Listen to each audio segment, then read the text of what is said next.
Hello friends, CPS here and আপনাদের মধ্যে অনেকেই আছেন যারা বাজেট বিল্ড করার চিন্তা ভাবনা করছেন এবং অনেক সিপিইউতে আপনি দেখেছেন আইজিপি না থাকে আপনি নিতে চাচ্ছেন জিটি 1030 মতো গ্রাফিক্স কার্ড আর করতে চাচ্ছেন গেমিং। তো ওয়েট করুন, আপনাকে এই গ্রাফিক্স কার্ডটি সেইভাবে গেমিং করিয়ে দিবে না, তবে এর একটা কম্পিটিটর আছে যা আপনি পেয়ে যাবেন একদম ফ্রি, কোনো টাকা লাগবে না, সিমিলার ইভেন এর চেয়ে বেটার পারফরমেন্স করবে। তো বলারও বাকি আছে, আপনারা থাম্বনেল দেখেই চলে এসেছেন। আর আজকের ভিডিওটি খুব স্পেশাল হতে চলেছে, তাই অবশ্যই স্পেশাল ভিডিওকে লাইক করতে হয়। সো বেসিক্যালি আমরা আজকে এনভিডিয়ার কাছ থেকে আসা দি বাজেট জিটি 1030 মতো গ্রাফিক্স কার্ড এর সাথে কম্পেয়ার করব ফ্রিতে আসা এমডি রাইজেন এপিইউতে রেডিয়ন 7 কোর, অনেকেই ভেগা বলে থাকে, তো হোয়াটএভার। তো এখানে 7 কোর বলছি কারণ এটি রাইজেন 5 ক্যাটাগরিতে চলে আসে, অর্থাৎ রাইজেন 5 5600G অথবা রাইজেন 5 4650G'র মতো এপিইউর সাথে ইন্টিগ্রেট হয়ে আসে। তাই আসলে কতখানি ভালো পারফরমেন্স করছে, কোন জায়গা থেকে কে, সকল বিষয় আজকে কথা বলবো। What's happening guys, CPS here and you are watching PC tech BD. So let's get started.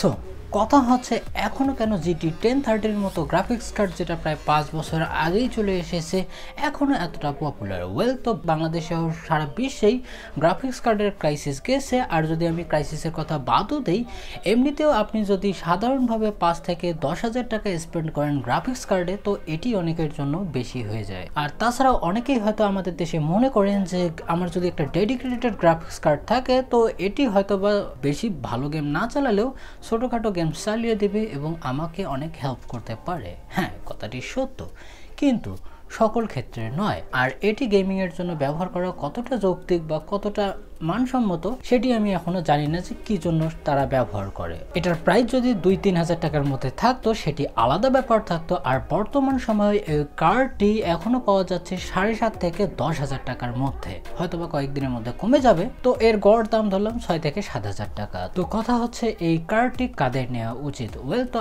আপনার যদি কোনো হাই এন্ড সিপিইউ থেকে থাকে, তার ডিসপ্লে আউটপুটের কোনো ব্যবস্থা নেই, তো সেক্ষেত্রে আপনারা এটা নিতে পারেন। আর যদি এর প্রাইস কমে যায়, আর তাছাড়াও এটি কখনোই গেমিং গ্রাফিক্স কার্ড ছিল না, আমার কথা না, এটা খোদ এনভিডিয়ার কথা, কেননা তারা জিটি সিরিজের সাথে কোনো গেমিংয়ের সম্পর্ক তাদের নেই অতটাও। হ্যাঁ, টেকনিক্যালি চালিয়ে দিবে, বাট তারা কখনোই এটা করে না, অর্থাৎ তাদের গেমিং কার্ডের ব্র্যান্ডিং হয় GTX অথবা RTX দিয়ে।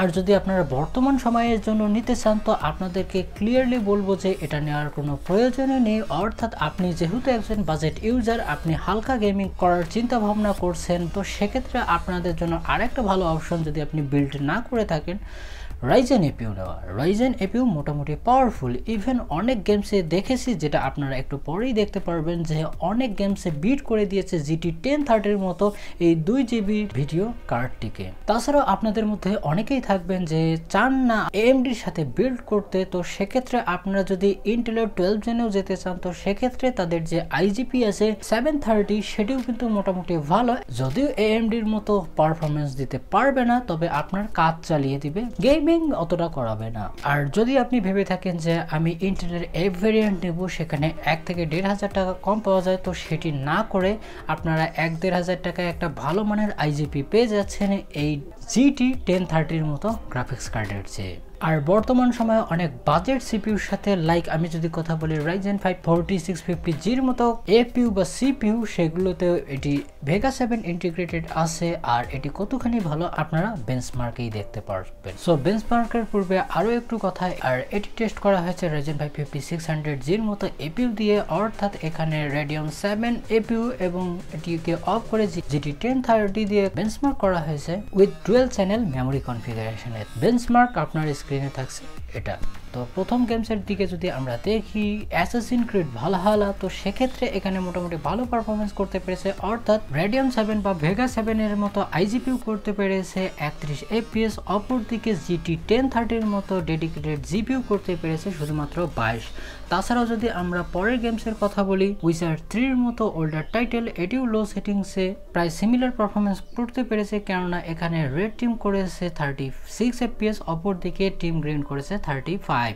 তাছাড়াও যদি আমি কথা বলি ব্যাটেলফিল্ড 5 এর মতো গেমস, সেখানেও মোটামুটি সিগনিফিকেন্ট পারফরমেন্স জাম্প দেখা গেছে, অর্থাৎ টিম রেড করেছে 39 FPS, অপরদিকে টিম গ্রিন করেছে 32। তাছাড়াও শ্যাডো অফ দ্য টম রাইডারের মতো গেমসের দিকেও যদি দেখি তো এটিও লোয়েস্ট পসিবল সেটিংসে 1080p-তে করতে পেরেছে 32 FPS, অপরদিকে জিটি 1030 করেছে 30 FPS। তারপরের যদি কিছু টাইটেলের দিকে দেখি, অর্থাৎ হিটম্যান 3 এর মতো নতুন টাইটেল, তো সেক্ষেত্রে এখানে 28 করতে পেরেছে টিম রেড এবং টিম গ্রিন করেছে 23। তাছাড়াও আর কিছু যদি গেমসের কথা বলি তো এখানে মোটামুটি বেটার একটা প্লেয়েবল বিষয় আসছে, কেননা আমি যদি কথা বলি রেসিডেন্ট ইভিল 3 রিমেকের, তো সেক্ষেত্রে টিম রেড করতে পেরেছে 48, গ্রিন করেছে 42। তাছাড়াও জিটিএ 5 এর মতো পপুলার গেমস, সেখানেও বাজি মেরে দিয়েছে জিটি 1030, কেননা 87 FPS দেখা গেছে, অপরদিকে টিম রেড বা ইন্টিগ্রেটেড জিপিইউ করতে পেরেছে 71 to 75 FPS।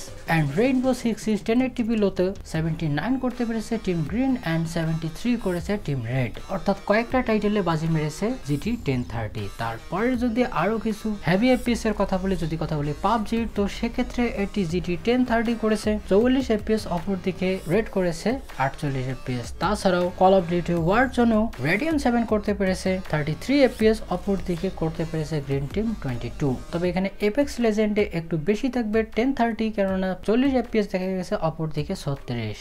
তবে এখানে যদি আমি লাইটার টাইটেলের কথা বলি এবং মোস্ট পপুলার এফপিএস গেম সিএসগোর কথা, তো এখানে মাইন্ড ব্লোয়িং পারফরমেন্স করেছে দুটি, কেননা এখানে 186 করতে পেরেছে টিম গ্রিন এবং 154 এভারেজ ধরে রাখতে পেরেছে Radeon 7। তারপরে যদি আরেকটি গেমসের কথা বলি ভ্যালোরেন্ট, তো সেখানে আবার বাজি মেরেছে টিম রেড, সেখানে 158 গড় দেখা গেছে, অপরদিকে টিম গ্রিন 128, যা কমপ্লিটলি ভালোভাবেই প্লেয়েবল। আর এটি আমি লো এফপিএস কাউন্ট করেই বলছি যে মোটামুটি কনসিস্টেন্ট ছিল। আর তাছাড়াও যদি আমি ফর্টনাইটের কথা বলি, তো এটি লোয়েস্ট পসিবল অথবা আপনারা পারফরমেন্স সেটিংসেও করতে পারেন। এখানে টিম গ্রিন করেছে 130 FPS, অপরদিকে টিম রেড 120। তো আপনারা যদি এই ইস্পোর্ট টাইটেল গেমসগুলো খেলতে চান উইদাউট এনি হ্যাসেল, আপনাকে কমপ্লিটলি প্লেয়েবল একটা এক্সপিরিয়েন্স পেয়ে যাবেন এই এপিইউ বা জিপিইউটি থেকে। তো এখন আসি কিছু ইমুলেটর গেমসে, অর্থাৎ আপনাদের মধ্যে অনেকেই আছেন পাবজি মোবাইল অথবা ফ্রি ফায়ার খেলতে ভালোবাসেন, তো তাদের জন্য সুখবর, কেননা পাবজি মোবাইলের স্মুথ সেটিংসে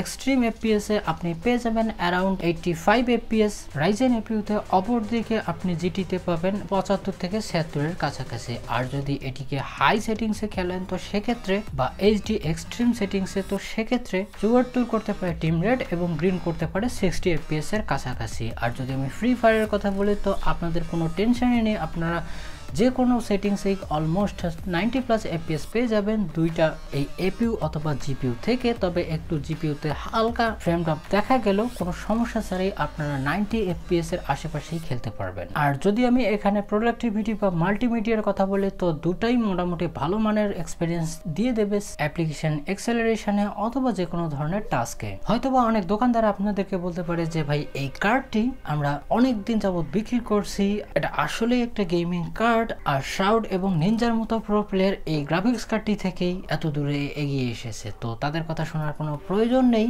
কারণ তাদের দরকার কার্ড বিক্রি করা এবং মুনাফা অর্জন করা, আর বাকিটা আপনার ডিসিশনের উপর। তো এখন আসি কনক্লুশনে। বন্ধুরা, বেঞ্চমার্ক দেখার পর একটা জিনিস তো ক্লিয়ার, এই রাইজেন এপিইউ গুলোন বা Radeon 7 কোরের এপিইউ গুলোন যা পারফরমেন্স দিচ্ছে most of the time Nvidia GT 1030 এর মতো গ্রাফিক্স কার্ড প্রায় বর্তমান সময়ে 7000 টাকার উপরেই চলছে। তো সেক্ষেত্রে একটা জিনিস আপনি চিন্তা করে দেখুন, আপনি একটা জিনিস ফ্রিতে পাচ্ছেন সিপিইউর সাথে, অপরদিকে আপনি পেয়ে যাচ্ছেন একটা ডেডিকেটেড গ্রাফিক্স কার্ড যেটি কিনা 7000 টাকায় আসে এবং সিমিলার কোয়ালিটির পারফরমেন্স দেয়।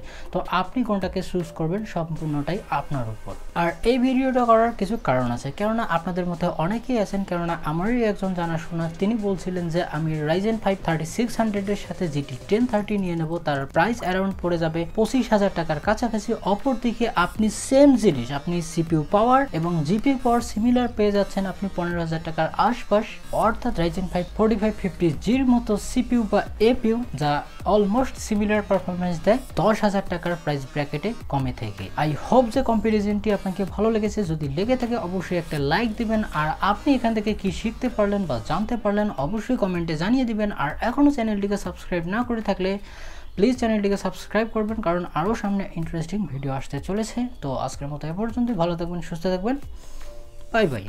you.